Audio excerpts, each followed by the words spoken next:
Welcome back to Logan Randall Aquascaping. My name is Logan and today is a really exciting day because we're going to be adding the fish to my UNS 45U. This tank was originally set up as a dry start. I dry started it for about 5 weeks. It's been flooded for 3 weeks and today we're going to add the fish. So be sure to stay tuned to the end of the video. We'll do a little bit of maintenance first, get the tank ready, and then it'll be the big reveal. So without further ado, let's get started prepping the tank for the fish and do a little bit of maintenance.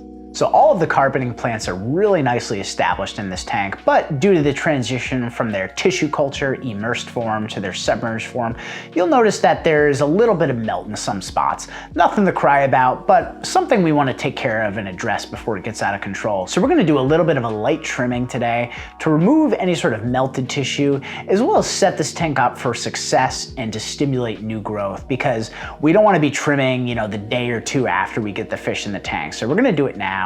And I'm just going all around, starting in the front of the tank with the Monte Carlo, hacking that down, not entirely, but just taking the top off. And what this will do is it'll stimulate new lateral growth from the Monte Carlo, and the new growth will come in already adapted to the underwater conditions, and it'll come in denser and more compact. And then we're doing the same thing with the Hemianthus Cuba. There's been a lot less melting with the Cuba, but it still exists in some spots, and it's growing a little bit leggy, so we'll address that by just hacking it down, and same thing with the Monte Carlo. It's going to stimulate that new, healthy, dense underwater growth. So once the trimming was done, it was time to scoop out those trimmings and get ready to do a little bit of scrubbing. With this tank, I did use mature filter media from the previous setup, so we were essentially able to skip the whole cycling process, which is awesome. That said, some algae is starting to come in at about 3 weeks after flooding the tank. Nothing to cry about, but just a little bit where we want to beat it to the punch and scrub it away before it can take over. This is very, very typical for pretty much any sort of tank at the 3-week mark.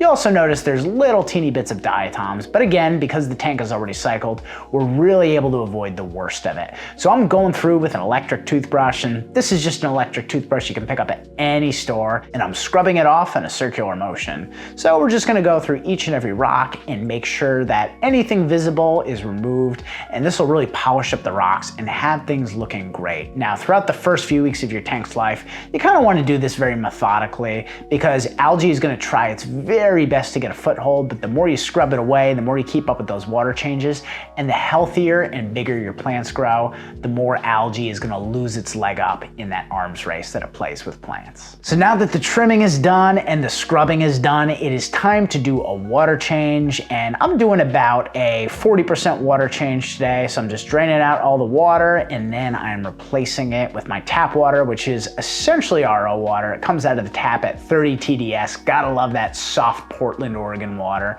So what I do is I remineralize that back up to 110, 120. And because we have Seiryu stone in this tank, it'll slowly release some GH and KH throughout the week. So it'll creep up to about 150, 160 by the end of the week. And that's without ferts. So even more if you're adding liquid ferts. All right, so now it is time for the exciting part. The tank is nice and clean. It is time to add the fish.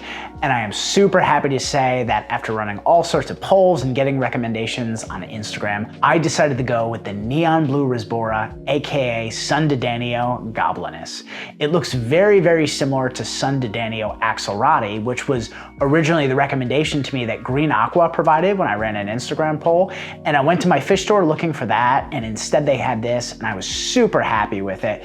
Very similar to the neon tetra. It has that iridescence to its body, so it really shines and sparkles, and it has a really beautiful blue color with clear parts of the body and then darker parts that I feel really complement that acid wash Seiryu stone. So I'm super excited to be keeping this fish. It's the first time I'm ever doing it, and they sort of resemble neon tetras with that iridescence, but they don't grow nearly as large. They're quite a bit tinier, and they do really, really well in schools. They come from peat bog environments, so they're gonna do great in softer water. I've got super soft water here. I run CO2, so they should totally thrive in that. And they'll also do really great in biotope environments. Now, this is an Iwagumi with lots of open space, so it's really important that we have a nice school so that they feel safe and secure, and we definitely don't want any sort of predators in a tank like this because they're not gonna have a ton of spaces to hide. Now, as the hair grass in the back grows out, they'll be able to sort of duck down between that. But in these large numbers, and there's 30 of these guys, they're gonna feel super secure just without the predators and having so many individuals to school with. And you can see they're already exploring the tank all over the place. So super excited to see these guys color up throughout the weeks. Now there's one more step I want to do to complete the aesthetic of this tank, and that's to add an LED background. So this has been something I've been interested in doing in my tanks for about a year now, because I had traditionally used sort of the window film, and I wanted to try the higher tech route.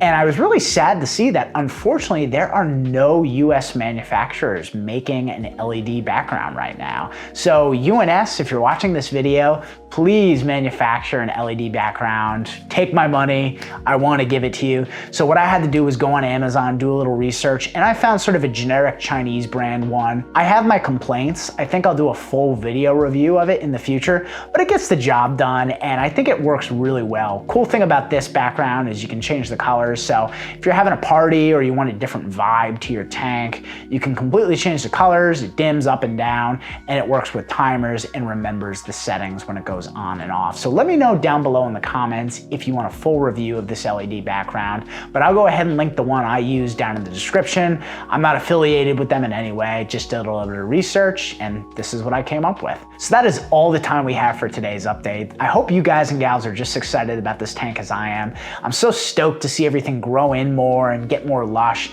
and I can't wait to see these fish color up.